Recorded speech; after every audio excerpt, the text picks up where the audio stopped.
The sky turned blood red that morning. No one knew why. Weather stations across the globe reported strange readings. Radio signals flickered. TV broadcasts showed static. Cell phones stopped working. It was as if the world held its breath, waiting. Frank Whitley stood on the bridge of the USS Valor, America's newest aircraft carrier. He had been an admiral for only 3 months. 25 years in the Navy had prepared him for war with other nations. Nothing had prepared him for this day.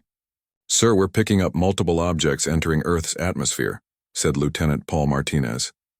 His voice was steady, but his hands shook as they moved across the control panel. "How many?" Frank asked. "Hundreds, sir. No, thousands." Paul looked up from his screen, eyes wide. "They're spreading across every continent." Frank grabbed the communication unit. "This is Admiral Whitley to all Navy vessels. Battle stations, I repeat, battle stations. This is not a drill." Across the world, the objects became visible. They weren't meteors. They moved with purpose, slowing down as they approached major cities. Each one was smooth and black, shaped like an arrowhead, about the size of a small airplane. Dr. Olivia Bennett watched from the roof of the Xenobiology Research Center in Colorado. For years, she had warned about this possibility. Hostile first, contact. No one had listened. They had called her paranoid. Now she stood witness as her worst fears came true. "I need to get to the secure labs," she told her assistant. "We might not have much time." The first beam of light shot down from an alien ship hovering over Beijing. The energy pulse vaporized a 6-block radius instantly. Similar attacks began worldwide. London, Moscow, Tokyo, Delhi, Cairo, Los Angeles. In Boston, Diane Foster grabbed her young daughter's hand and ran. All around them, people screamed and pushed. The street cracked open as buildings collapsed. "Mommy, what's happening?" her daughter cried. "Just keep running, sweetie," Diane said.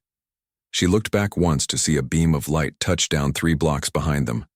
When she looked again, everything there was gone. At the White House, officials rushed the president to a bunker deep underground. Reports flooded in from around the world.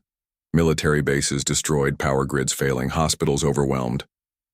"Mr. President," said the Secretary of Defense, "we need to launch a counterattack." "With what?" the president asked. "Our missiles can't even reach those ships." On the USS Valor, Admiral Whitley received new orders. "Get every fighter jet in the air. Target those ships. Use everything we've got." Lieutenant Paul Martinez climbed into his F-35 fighter jet. His hands no longer shook. Fear had turned to determination. As he soared into the sky, he saw 3 alien vessels approaching the carrier group. "This is Eagle 1. I have visual on targets," he reported. "Take them down, Eagle 1, came the response. Paul locked onto the nearest ship and fired 2 missiles. They streaked toward the alien vessel, then suddenly veered off course as if pushed away by an invisible force. "Missiles ineffective," he reported. "They have some kind of shield." The alien ship turned toward him.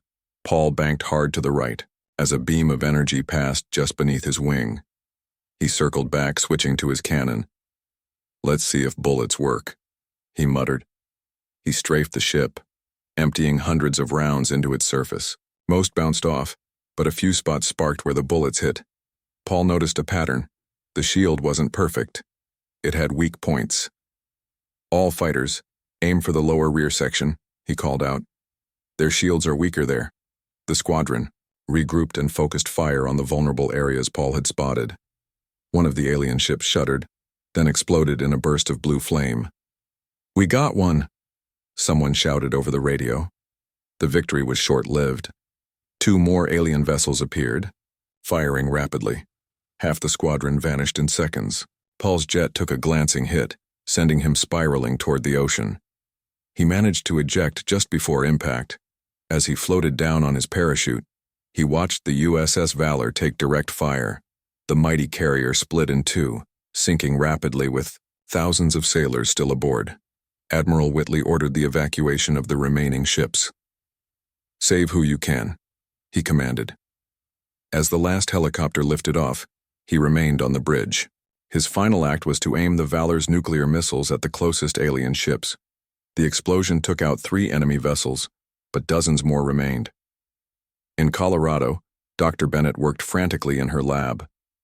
The research center had so far escaped notice hidden in the mountains. She analyzed the limited data coming in about the attackers. "They're called Vraxians," she told the small group of scientists gathered around her. "At least that's what the signal translator picked up from their communications." "What do they want?" someone asked. "Control. Resources." Olivia pointed to her screen. "Their biology suggests they come from a dying world. They need what we have." Across 6 continents, the pattern was the same. The aliens targeted military installations first, then infrastructure. They weren't trying to kill everyone. They were disabling humanity's ability to fight back. 6 hours after it began, the attack stopped. The ships pulled back into high orbit. Every working television and radio on Earth suddenly broadcast the same message. "People of Earth, you have experienced a demonstration of Vraxian power. Your resistance was noted but futile. We claim this world and its resources by right of conquest. Submit to Vraxian authority or be eradicated. You have 1 Earth year to dismantle your remaining weapons and prepare for our return. If you comply, some of you may be permitted to live as servants.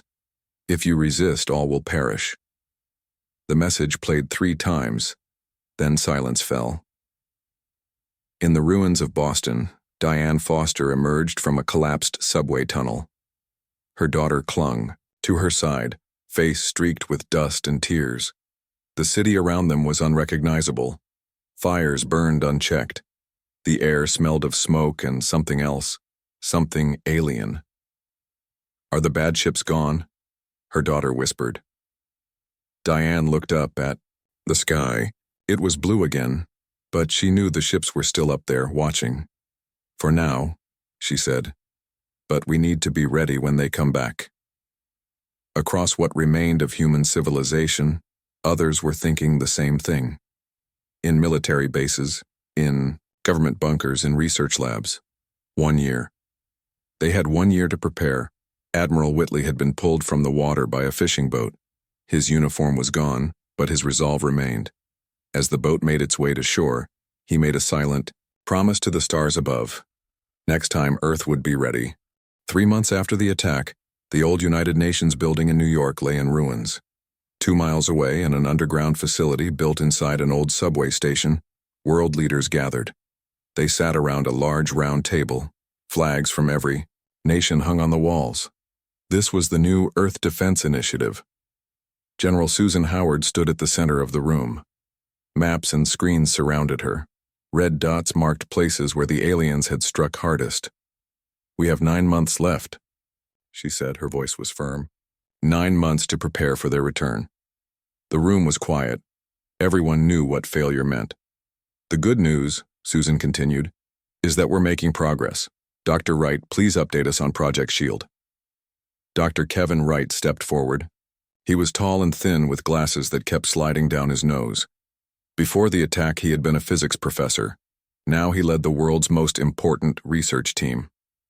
"We've been studying the wreckage of 7 Vraxian ships," he said. "Their technology is advanced but not magical. We can understand it." He touched a screen and an image appeared. It showed a piece of twisted metal with strange markings. "This is part of their shield generator. The shields work by creating an energy field that blocks physical objects. But they have a weakness." The leaders leaned forward. "The shields operate on specific frequencies. If we can match those frequencies with our weapons, we can break through." The President of the United States spoke up. "Can we build these weapons in time?" "Yes," Kevin said. "But we need resources. All the resources you can give us." Across the globe, factories that once made cars now produced parts for defense systems. Schools became training centers. Farms expanded to stockpile food. Everyone worked together with one goal: survival. In Arizona, Captain Amy Rodriguez climbed into the cockpit of a new aircraft. It didn't look like any plane built on Earth before. Its wings curved strangely, and its body was made of materials salvaged from crashed alien ships. Test Flight 17, she said into her headset. Beginning engine startup. The aircraft hummed to life. No smoke, no roar. The new engines worked on principles the Vraxians had used. Earth scientists had rebuilt them, improved them. Amy guided the craft onto the runway. Here we go. She pushed forward, and the plane shot into the sky faster than anything she had ever flown. The G-forces pushed her back into her seat. In seconds, she passed the sound barrier. In minutes, she was at the edge of space. Control. This is Phoenix 1, she reported. The hybrid engines are working perfectly. I'm hitting speeds we calculated would be impossible 2 months ago. On the ground, engineers cheered. Every test flight brought them closer to having a fighting chance. In Washington, D.C., Agent Gregory Nash walked through the halls of a building that didn't officially exist. Inside, analysts worked around the clock studying everything known about the Vraxians. What have we learned about their tactics? He asked a room full of experts. A woman stood up. They attack in formation. Always the same pattern. They don't adapt well to surprises. Their communications? Gregory asked. Encrypted. But Dr. Bennett has made breakthroughs. We might be able to listen in when they return.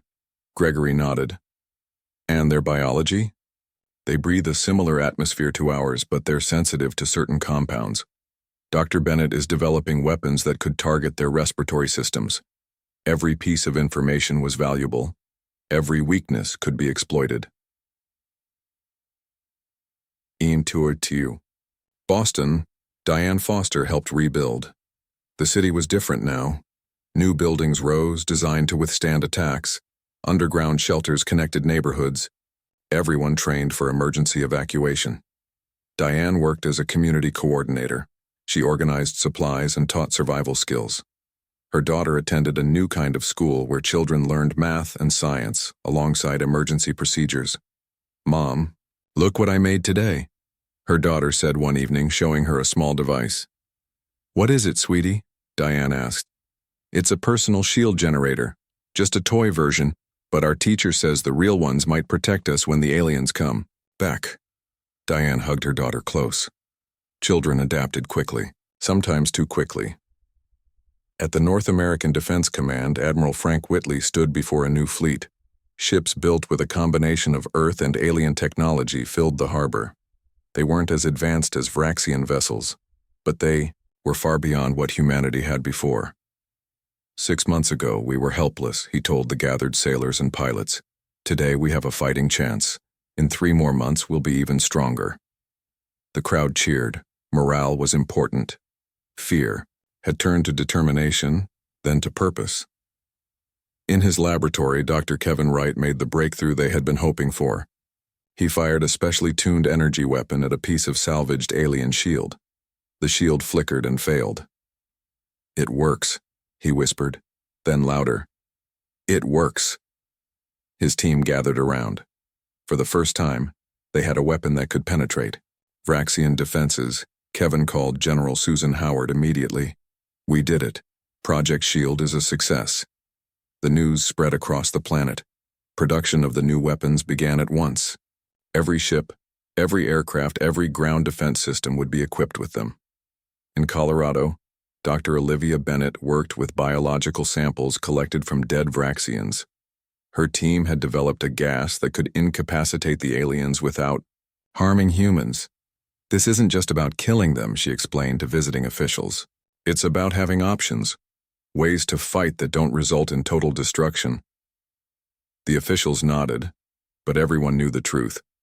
If the Vraxians returned in full force, there would be no holding back. It would be survival at any cost. 9. Months after the attack, Earth was transformed. Cities had new defenses. Militaries had new weapons. People had new skills and new resolve.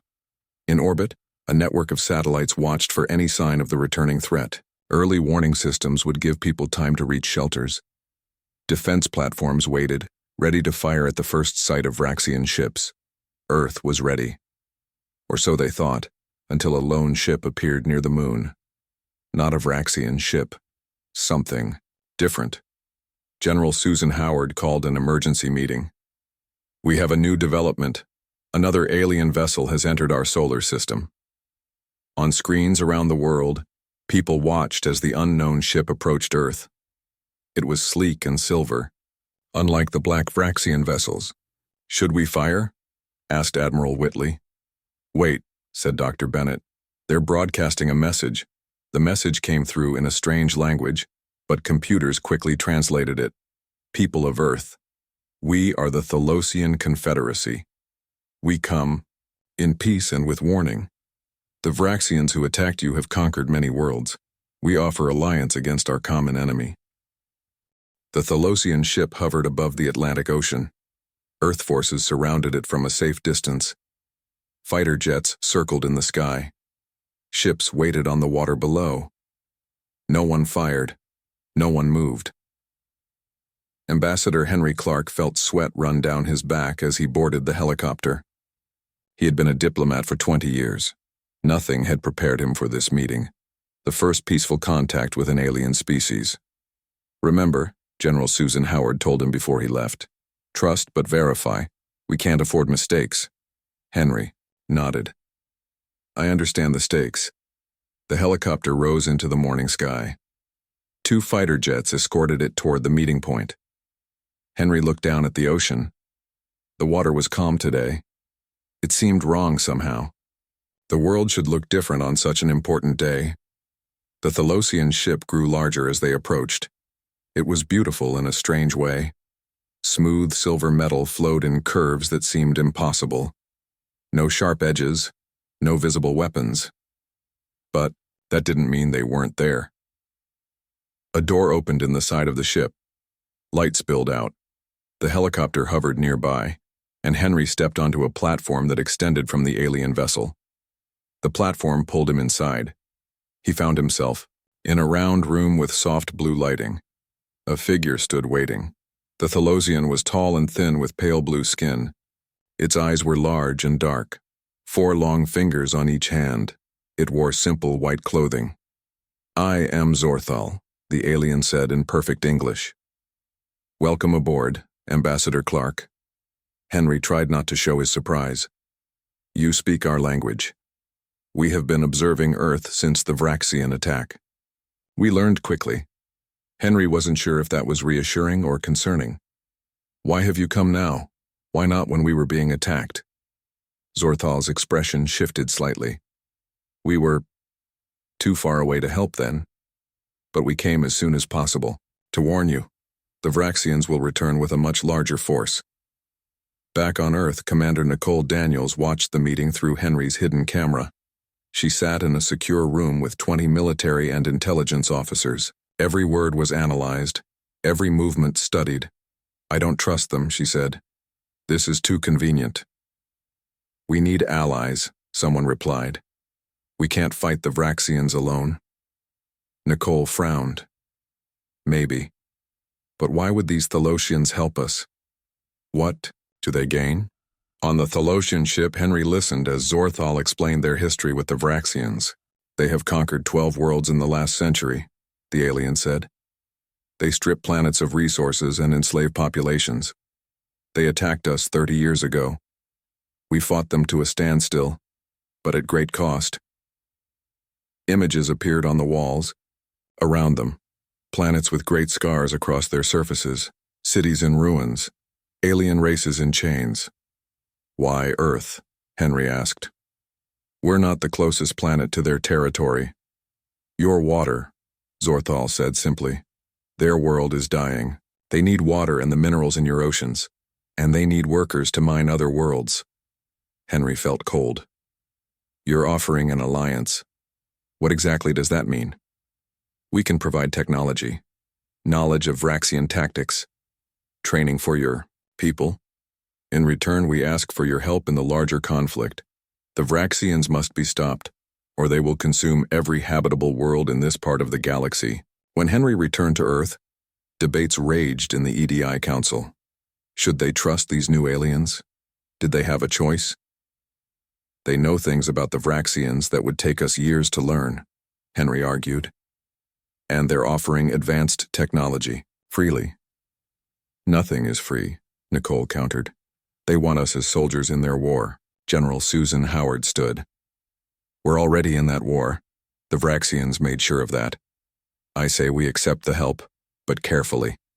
Limited numbers of Thalosians on Earth, no access to our most sensitive facilities. The vote was close, but the alliance was approved.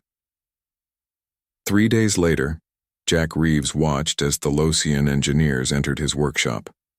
He had been working on Earth's defense systems non-stop since the attack. Now he would be working with aliens. This is going to be strange, he told his team, but let's keep an open mind. The Thalosians brought devices unlike anything Jack had seen. They explained each one carefully. Shield generators that used a fraction of the power Earth's prototypes required. Weapons that could track Vraxian ships through their cloaking technology. Communication systems that couldn't be intercepted. Your progress is impressive, one Thalosian told Jack. You've accomplished in months what took us years. Jack didn't know if that was a compliment or something else. We're motivated. In Colorado, Dr. Olivia Bennett worked alongside Thalosian scientists studying Vraxian biology. The aliens provided information that filled gaps in her research. Their respiratory system is vulnerable to this compound, a Thalosian explained, showing a molecular structure on a screen. It causes temporary paralysis, enough time to capture rather than kill. Olivia made notes. We developed something similar, but it was too slow acting. This could work much better. Across Earth, integration of Thalosian technology accelerated defense preparations. Ships were retrofitted, weapons upgraded, shields strengthened, training programs incorporated new tactics. But trust remained fragile. One evening, Nicole Daniels found Jack Reeves working late in his lab. Have you noticed anything strange about the tech they're giving us? She asked quietly. Jack looked up from his work. What do you mean? Some of it seems limited somehow, like they're holding back the best parts. Jack frowned. I had the same feeling. The shield generators are amazing, but I think they could be even more powerful, and they get nervous when I ask too many questions about certain systems. Nicole nodded. Keep your eyes open. Document everything. 2 months passed. Earth's defenses grew stronger daily. The Thalosians integrated into human facilities, always helpful, always polite. Information flowed, but mostly one way. Then came the news they had feared. Long-range sensors have detected a massive fleet entering the solar system, General Howard announced to the EDI Council. Vraxian signatures, hundreds of ships, much larger than the first attack force. The room fell, silent. How long do we have? Asked the president. 3 days at their current speed. Ambassador Henry Clark turned to Zorthal, who had been allowed to attend the meeting. You said we had more time. The alien's face showed what might have been regret. They must have accelerated their plans. Perhaps they detected our ship. Or, perhaps you led them here, Nicole said coldly. Zorthal stood. We are not your enemy, but now we must all prepare for battle. The real enemy approaches, and they will show no mercy. General Howard stepped between them. Accusations won't help us now. We have 3 days to prepare. Let's make them count. Across Earth, final preparations began. Civilians moved to underground shelters. Military forces took positions. Space-based weapons platforms powered up. In Boston, Diane Foster led groups of families into a massive bunker beneath the city. Stay calm, she told them. Remember your training.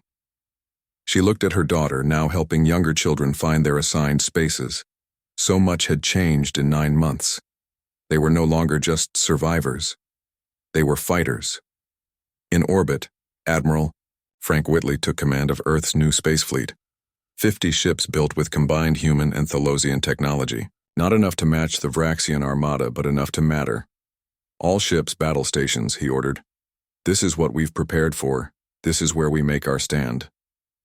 As the Vraxian fleet approached, humanity faced its greatest test, not just of strength or technology, but of unity. Could they trust their alien allies? Could they overcome their fear? Could they stand against an enemy that had conquered worlds across the stars? The answer would come soon enough. The first Vraxian ships entered Earth orbit at dawn. They came in a tight formation, hundreds of black arrowhead shapes against the stars. Larger ships followed behind them. At the center of the fleet was a massive vessel 10 times the size of the others. The command ship. Admiral Frank Whitley watched from the bridge of the EDS Defiant, Earth's largest battleship. His crew worked silently around him. Everyone knew what was coming. All ships maintain position, Frank ordered. Let them make the first move. Earth's defense fleet was spread in a wide arc. 50 ships of various sizes, all built or modified with Thalosian technology. Behind them, orbital defense platforms waited, weapons charged. On Earth below, General Susan Howard stood in the Global Command Center deep under the Rocky Mountains. Screens showed the Vraxian fleet and Earth's defenses. Other screens displayed ground forces positioned around the world. Status report, she called out. All shield generators at full power. A technician responded. Ground-to-space weapons ready. Civilian population at 89% sheltered. Susan nodded. They had done all they could to prepare. The radio crackled. This is Admiral Whitley. The Vraxian fleet has stopped advancing. They're holding position just beyond our weapon range. Are they scanning us? Susan asked. Yes. They must be surprised by our defenses. Last time they caught us unprepared. A new voice broke in. This is Zorthal. The Vraxian commander is considering his options. He expected an easy victory. Now he must plan an actual battle. Zorthal and a small team of Thalosians had joined the command center as advisors. Commander Nicole Daniels watched them closely. She still didn't fully trust them, but they had proven helpful so far. What will they do? Susan asked.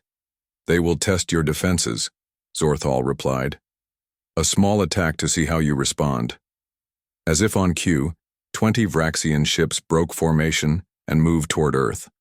All ships, stand ready, Frank ordered. Weapons, free. Fire when they enter range. Lieutenant Samantha Powell sat in the cockpit of her fighter, one of 200 waiting in Earth orbit. Her hands were steady on the controls. 9 months of training had prepared her for this moment. Falcon Squadron, form up on me, she ordered. Remember your training. Their shields have weak points at the engine outputs. Aim there. The Vraxian ships accelerated suddenly, firing energy beams at Earth's fleet. The battle had begun. The sky lit up with weapons fire. Earth ships returned fire with the new resonance weapons Dr. Wright had developed. Several Vraxian vessels exploded immediately, their shields failing against the precisely tuned energy beams. Samantha led her squadron toward the largest enemy ship in the attack group.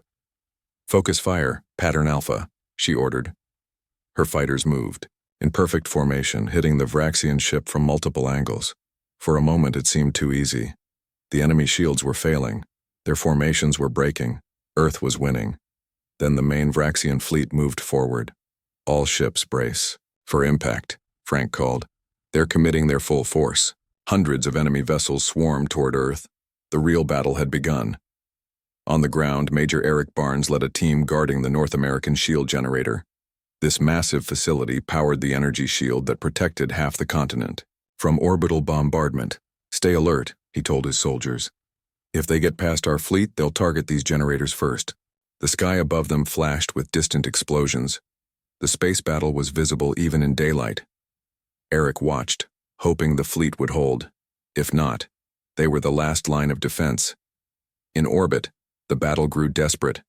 Earth's ships fought bravely, but they were outnumbered. The Vraxians pressed their advantage, surrounding Earth's fleet. Aboard the Defiant, Admiral Whitley received damage reports from all decks. Shields at 40%, an officer reported. 2 engine cores damaged. Weapons still operational. Keep firing, Frank ordered. Target their command ship. The massive Vraxian command vessel stayed behind the main fleet, protected by layers of smaller ships. It launched wave after wave of fighters and directed the battle from safety. Samantha Powell noticed a pattern in the enemy movements. The fighters protecting the command ship moved in regular intervals, creating brief gaps in their defense. Admiral, she called over the radio, I see a way to the command ship. There's a pattern in their fighter screen. We need to time our approach perfectly. Frank studied the tactical display. I see it. Good eye, Lieutenant. Can you get a strike team through? Yes, sir. But we'll need a diversion. Frank made a quick decision. You'll get your diversion. Be ready to move on my signal. He turned to his weapons officer. Target these coordinates with everything we've got. Full spread, maximum power. The Defiant turned and fired all weapons at a point in space where no enemy ships were present. The energy discharge was massive, creating a blinding flash. Now, Lieutenant, Frank ordered. Samantha led a small team of fighters through the momentary confusion. They slipped past the Vraxian defenders and approached the command ship. Target the engine section, she ordered. Dr. Bennett's bioweapon is in these missiles. We only get one shot. Dr. Olivia Bennett watched from the command center as the fighters approached their target. The bioweapon she had developed was specially designed to affect Vraxian biology. It wouldn't kill them, but it would disrupt their nervous systems, making coordinated action impossible. Will it work? General, Howard asked her. It should, if they can deliver it to the ship's ventilation system. Olivia couldn't hide her concern. So much depended on this plan. Samantha's fighter dodged enemy fire as she closed on the target. Almost there. Everyone, fire on my mark. Her squadron fired their special missiles at the command ship's ventilation ports. The missiles struck home, releasing the bioagent into the ship's air system. For a tense minute, nothing seemed to happen. The Vraxian fleet continued its attack, pressing Earth's defenses to the breaking point. Then the command ship's movements became erratic. Its weapons fired randomly. Communications from it became garbled. It's working, Olivia exclaimed. The bioagent is affecting them. Without clear command, the Vraxian fleet fell into disarray. Some ships continued fighting. Others held position, waiting for orders that never came. Earth's forces seized the opportunity. The fleet regrouped and pressed the attack. Ground-based weapons targeted vulnerable enemy ships. On the Vraxian command ship, the Supreme Commander Draxer fought against the effects of the bioagent. His vision blurred. His limbs felt heavy. Around him, his crew struggled to maintain control of the ship. Continue. The attack, he ordered, but his words slurred. The ship's communications were failing. His great armada was falling apart without his guidance.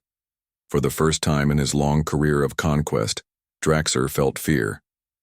These humans were not like other species they had conquered. They had adapted.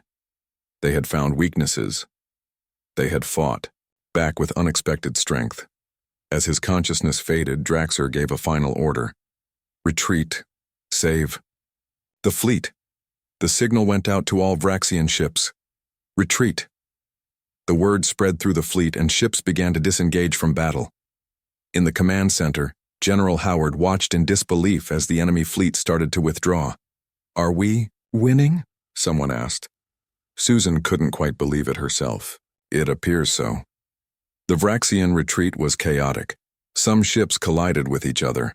Others were caught by Earth's weapons as they turned to flee. The mighty armada that had arrived with such confidence was now running for safety. All except the command ship, which drifted powerless in orbit, its crew incapacitated by Dr. Bennett's bioagent. Admiral Whitley's voice came over the communication system. General, the enemy is in retreat, and we've captured their command ship. A cheer went up in the command center. Against all odds, Earth had won the day. 3 days after the battle, Earth celebrated its victory. Cities around the world held parades. People sang and danced in streets that months before had been filled with fear. Children looked at the sky with wonder instead of terror. But in a secure facility beneath Washington, D.C., the mood was serious. World leaders gathered around a large table. Military officers stood against the walls. Scientists and engineers waited to speak. President Laura Wilson entered the room. Everyone stood. Please, sit, she said. We have important decisions to make today. At the center of the table was a holographic display showing the captured Vraxian command ship. It hung in orbit, surrounded by Earth vessels. Its crew remained alive but sedated. The question before us is simple, President Wilson continued. What do we do now? We've won a battle, but the Vraxian Empire remains a threat. They will return, perhaps with an even larger force. Admiral Frank Whitley spoke first. We should study their ship, learn everything we can from their technology, then destroy it as a message. A message won't be enough, General Susan Howard countered. They'll just send more ships. We need to make them understand that attacking Earth means their own destruction.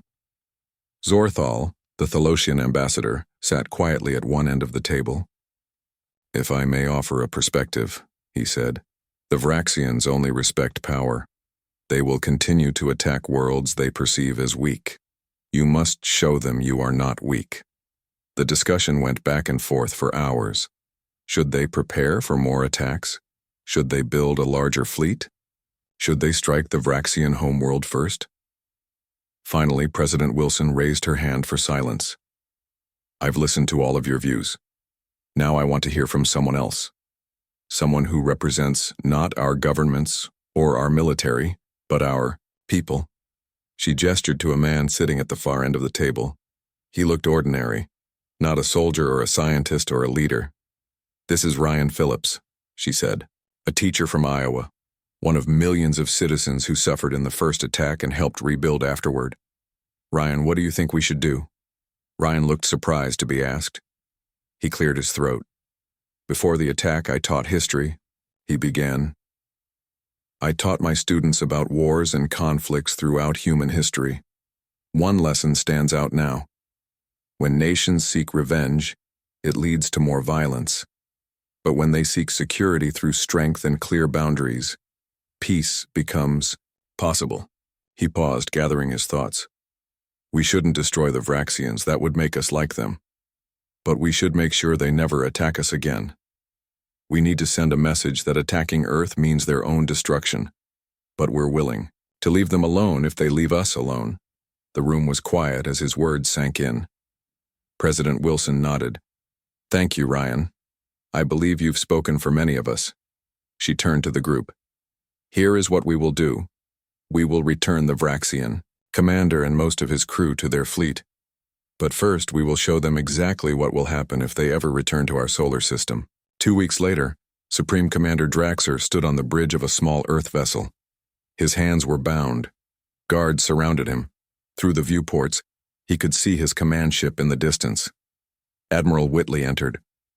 You're going home, Commander, but first you're going to watch something. On a screen before them appeared an image of a small uninhabited moon orbiting Jupiter. Earth had selected it for this demonstration.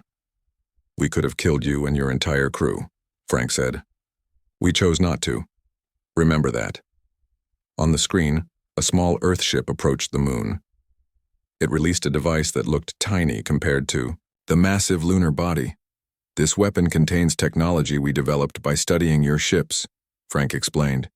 We call it the Planet Killer. The device activated.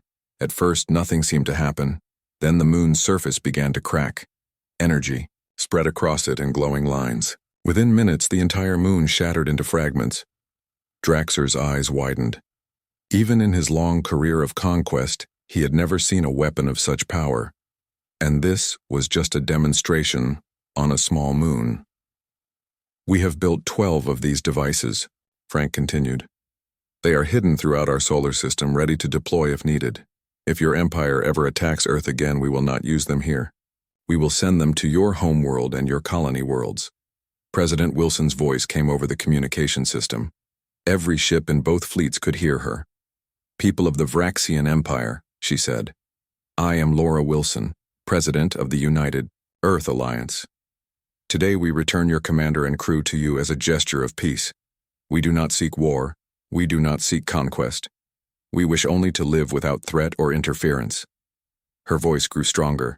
But know this, Earth is not weak. We will defend ourselves with all the power we possess. Attack us again and you will not face merely defeat. You will face extinction. This is not a threat. This is a promise. The message was broadcast in both human and Vraxian languages. It was also sent on frequencies that would reach other worlds in the galaxy. The choice is yours, President Wilson concluded. Peace between our worlds or mutual destruction. We hope you choose wisely. The Earth vessel docked with one of the remaining Vraxian ships. Draxer and his crew were transferred back to their people. Without another word, the Vraxian fleet departed, leaving Earth's solar system at maximum speed. In the months that followed, Earth continued to strengthen its defenses. With Thalosian help, they improved their technology and expanded their fleet. They established a permanent defense network around the solar system. They prepared for the worst while hoping for the best. 1 year after the victory, Earth launched its first colony ship to Mars. It would be the first of many steps into the wider galaxy. On the day of the launch, Ryan Phillips stood with his students, watching the ship rise into the blue sky. "Are there other aliens out there?" one child asked. "Will they try to hurt us too?" Ryan smiled. "There are thousands of other civilizations out there. Some might be friendly, others might not. But they all know something important now." "What's that?" the child asked. "That humans don't give up. That we learn and adapt and grow stronger. And that if you attack us once, you'd better not come back." In the vastness of space, Earth's message traveled from world to world. A warning to any who might consider the small blue planet an easy target. Attack again and die. Most heeded the warning. Some did not. Those who came in peace found a cautious but willing partner in humanity. Those who came seeking conquest found exactly what Earth had promised. By the time humanity reached the stars in force, 50 years later, they were not seen as conquerors or victims. They were respected as equals, dangerous when threatened, fair when respected, all because they had sent a message that the galaxy could not ignore.